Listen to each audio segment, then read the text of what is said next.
Mesdames, Messieurs, bonjour. Alors, on va traiter la question du traitement médiatique de la crise agricole.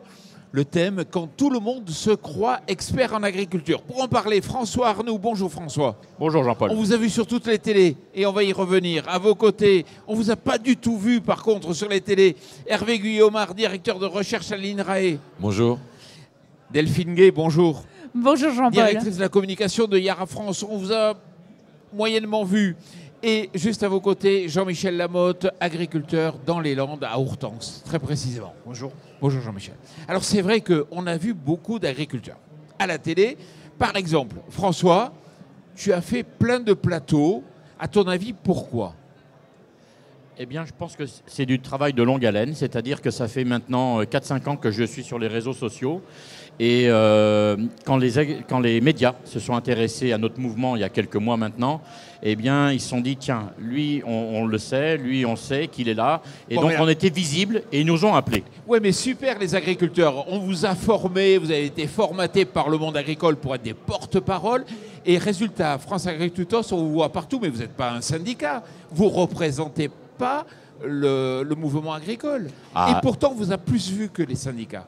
Alors, moi, je suis dans l'électron libre aujourd'hui. C'est vrai que je suis ambassadeur Agri Demain, France Agri-Twitos, Passion Céréales, mais je m'affiche en tant qu'agriculteur et je parle de mon métier. Ouais. Et on fait abstraction de tout le reste. Non, vous avez parlé Et on de est questions. audible. Vous avez parlé de vraies questions syndicales. Excusez-moi, François, on se Oui, connaît bien, bien sûr. mais c'est ça qui est intéressant à analyser. Aujourd'hui, vous êtes tellement médiatique que vous représentez la profession agricole.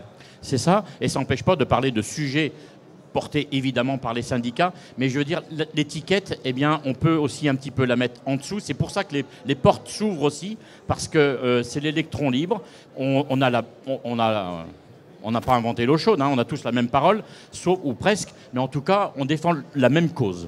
Et je pense que là, on était visible parce que justement, à un moment donné, quand on nous appelait, quand on voulait parler à la profession, ben, il y avait 2 ou 3 personnes qui étaient identifiées. Vous êtes des bons clients. Voilà. Ce qu'on appelle les bons clients en journalisme, c'est-à-dire on sait comment vous identifier, vous parlez bien et vous représentez bien le monde agricole.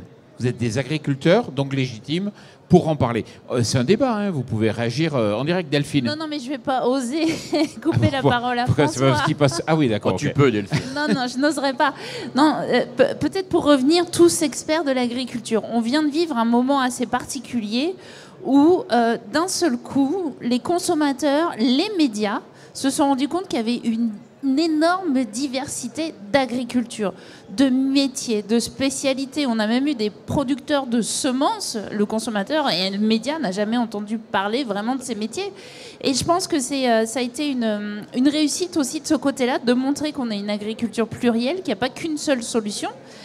On a eu aussi beaucoup d'élus qui ont fait les médias, mais moi je pense, et c'est mon point noir aujourd'hui, qu'on a oublié des acteurs clés de l'agriculture. C'est vrai que je représente... Toi.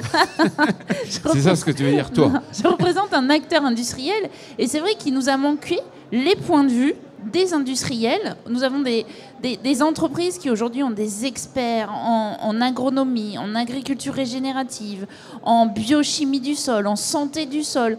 On est dans la prospective. On doit anticiper les besoins de nos clients, les agriculteurs, qui, eux, doivent anticiper aussi les demandes des consommateurs. Et je pense que ces points de vue de toute cette filière, il ne faut pas oublier qu'on est une filière. Aujourd'hui, la France a une dynamique d'intégration, d'innovation, parce qu'on a organisé en filière.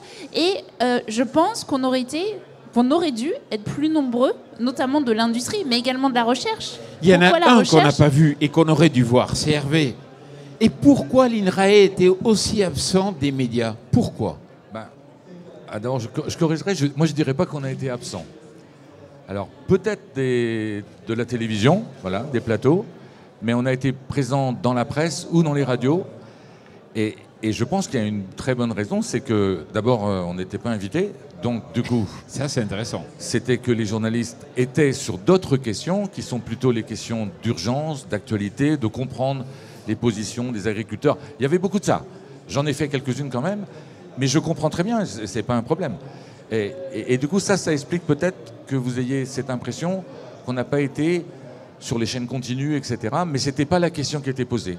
Et après, pour reprendre ce qui a été dit, c'était pas non plus le moment d'avoir, et la recherche peut faire ça peut-être mal d'ailleurs, mais d'avoir le temps d'une explication assez approfondie.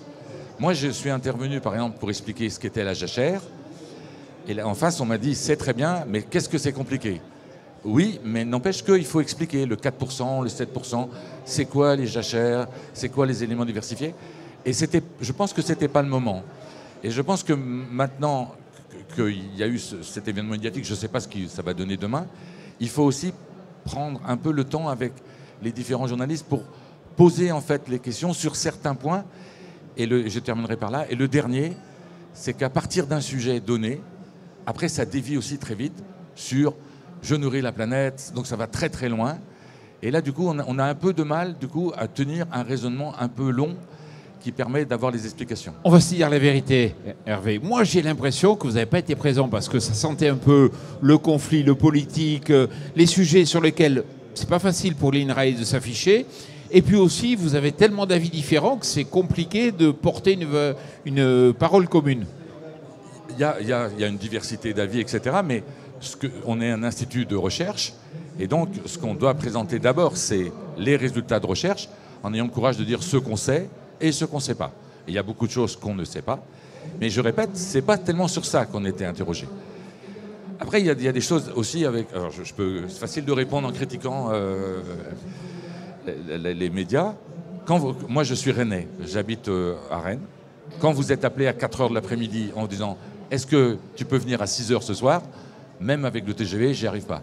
Et de toute façon, je réponds non, je ne peux pas. Et du coup, je répète, c'est...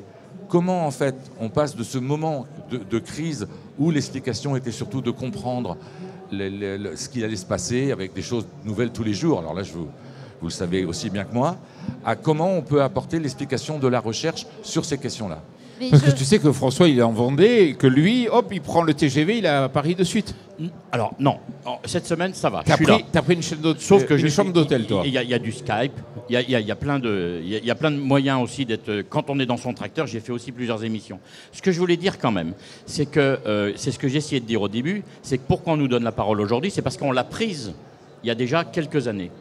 Et pourquoi on l'a prise, on peut aussi en parler, pourquoi on l'a prise, parce qu'il y avait trop de personnes qui parlaient à notre place. Moi, j'étais anti-réseaux sociaux, je dis qu'est-ce que c'est que ce truc d'avoir 8000 amis, on n'en a même pas 5 dans la vraie vie, je dis qu'est-ce que c'est que ce truc. Sauf qu'à un moment donné, j'en avais marre qu'on prenne la parole à ma place, sur les médias, sur les plateaux, et j'en avais franchement marre. Et en fait, par les petites vidéos de 2 minutes, donc il ne suffit pas d'aller sur la télé, hein, 2 minutes, je suis dans mon tracteur, voilà ce que je fais. Ça ne marchait pas au début. Pourquoi? Parce qu'en fait, je ne montais pas ma bouille. Et on m'a dit, David Forge, que je remercie, David Forge m'a dit, monte ta tête. Je dis, oui, mais je ressemble à rien. Il dit, non, si. surtout, tu fais voir ta tête. Et ça a déclenché le truc. Ça veut dire qu'à un moment donné, quand on a envie de prendre la parole, eh bien, on peut le faire. Par contre, c'est pas au moment de la crise qu'il faut la prendre. C'est avant. Et là, on a eu tout l'effort d'explication. Et je fais pas que de la télé, on fait des réseaux sociaux, et c'est comme ça qu'on est visible. Et c'est là où je me dis que, par exemple, des gens comme l'INRA, vous avez beaucoup de choses à dire, mais c'est pas effectivement à ce moment-là, c'est avant qu'il faut le faire. Alors maintenant, ça va être après. On le fait avant, ouais. On est aussi dans les réseaux sociaux, etc. Donc après, la question c'est, aujourd'hui, toute la population est braquée sur l'agriculture, on ne peut pas ouvrir la télé, la radio sans qu'il y ait ça. Ce qui est avant, comme c'est de la recherche, c'est pas toujours simple à expliquer, et du coup, il y a moins d'audience, voilà. Et on a peut-être un effort de vulgarisation à faire. Je vais donner la parole à Delphine juste après, mais tu sais que j'ai rencontré des chercheurs de l'INRAE qui ont souffert du fait que vous avez été parfois maltraité dans les médias, alors que vous êtes la solution quand même pour le futur. Mais on a été maltraité. Alors maltraité. Maltraité. Maltraité quand on. Ouais, bon, mais mettons, maltraité quand on n'est pas là, c'est pas très agréable et c'est pas très fair-play non plus. Je vais dire ça comme ça. Voilà. Après, ce que je trouvais moi très difficile, moi j'ai pas à parler au nom des agriculteurs. Je ne suis pas agriculteur. Voilà. C'est comment on arrive dans les débats à dépasser en fait les opinions qui sont politiques, légitimes, professionnelles, et en apportant des faits, corriger certains faits. Parce que j'ai entendu de tout aussi. Voilà. J'ai entendu des choses sur les exportations, je me suis dit c'est pas vrai, et après on se dit je vais vérifier parce que à force qu'ils disent, voilà. Mais c'est aussi à vous du coup, médias, d'avoir ce temps où vous permettez aux chercheurs d'exprimer en fait et de présenter les résultats de leur recherche. Delphine. Exactement. Et en fait, pour compléter ce qui vient d'être dit, on a la même problématique, nous, les industriels, pour expliquer un procédé de création d'un engrais, les solutions que nous apportons pour répondre aux enjeux de changement climatique. Alors oui, ça fait 25 ans que je milite pour incarner nos agriculteurs. Et oui, ça marche. On essaye aussi d'incarner les chercheurs. L'INRAE est quand même au Salon de l'agriculture depuis le début. Et vous avez des scientifiques passionnants qui vous embarquent dans leur recherche. Le problème, je pense, c'est qu'aujourd'hui, on a quand même on a perdu l'expertise agricole dans les médias et on a une certaine frilosité à faire intervenir un industriel des engrais, un industriel des phytos. C'est mal vu, enfin, voilà, dans les médias, faut dire donc François, on y travaille, mais c'est comme aujourd'hui, cette incarnation arrive petit à petit, et je pense qu'on est dans un deuxième temps. La parole était aux agriculteurs, à cette diversité, à cette complexité, et à nous maintenant aussi, les acteurs de l'agriculture, d'intervenir pour présenter les solutions. Jean-Michel, tu parles quand tu veux, hein. Oui. Non, mais je suis pas un expert de la prise de parole comme François. D'ailleurs, que je félicite parce que il fait passer sa passion. Alors moi, j'ai peut-être une autre stratégie parce que c'est d'être un acteur du territoire chez nous. Et finalement, on capte les médias, plutôt locaux. Mais c'est vrai que ce qu'on oublie aussi souvent quand on est agriculteur, c'est de communiquer avec nos partenaires, que ce soit fournisseurs, recherche, mais aussi nos partenaires qui commercialisent nos productions, les industriels. Et nous, c'est ce qu'on essaye de faire un peu aussi dans le sud-ouest maintenant. Moi, je travaille avec Bayer, c'est de communiquer tout ce que, d'avoir de la transparence sur tout ce qu'on fait.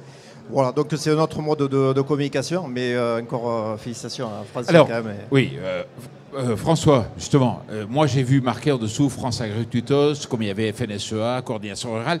Tu as bien conscience que le grand public ne sait pas qui vous êtes.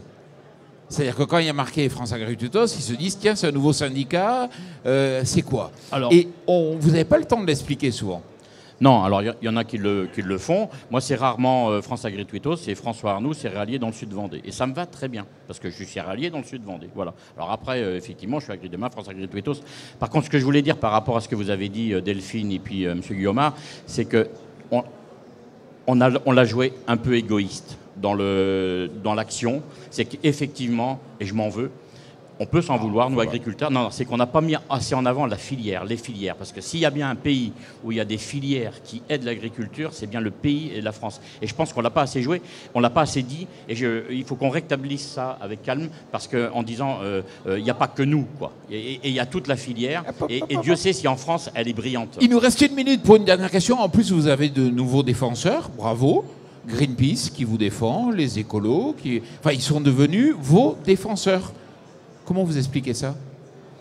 Vous n'y attendez pas? Non, alors franchement non, on s'y attendait pas. Bon, il y a quand même une forme d'opportunisme. Je suis pas sûr que ça dure très longtemps. L'après-salon, déjà, je pense que lundi ou mardi, on va le voir. Le plan Éco-Phyto, dès le lundi, ça a été voilà. Mais ils ont été forts. Mais ils ont, ils ont su se positionner médiatiquement. Pardon, allez-y. Non, vas-y. Oui, non, mais si. Mais bon, je pense qu'il y a quand même une stratégie derrière tout ça pour récupérer. Et ce que je voulais dire quand même sur les plateaux de télévision, par exemple, c'est qu'aujourd'hui, on nous accueille, mais les bras ouverts, et on nous dit, alors pas tous, hein, mais on nous dit quand même, continuez, on est là derrière vous, et ça veut dire que ça c'est complètement nouveau aussi, parce qu'ils nous ont donné la parole et ils ont envie de nous la laisser.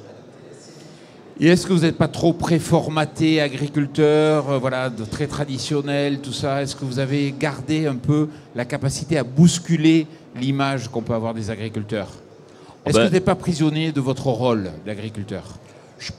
Franchement, je pense pas. Mais oui, j'entends, mais franchement, je pense pas. Je sais pas, Jean-Michel. Jean-Michel. Moi, je n'ai pas cette impression-là. Justement, la parole est ouverte et on peut dire ce qu'on veut et aller vers où on veut aussi. Donc, justement, c'est bien. Ce qui est très difficile, je pense, pour le grand public, c'est de comprendre la diversité des agriculteurs. Ça, pour l'instant, c'est pas rentré. Voilà. Et c'est très dur à faire, je pense.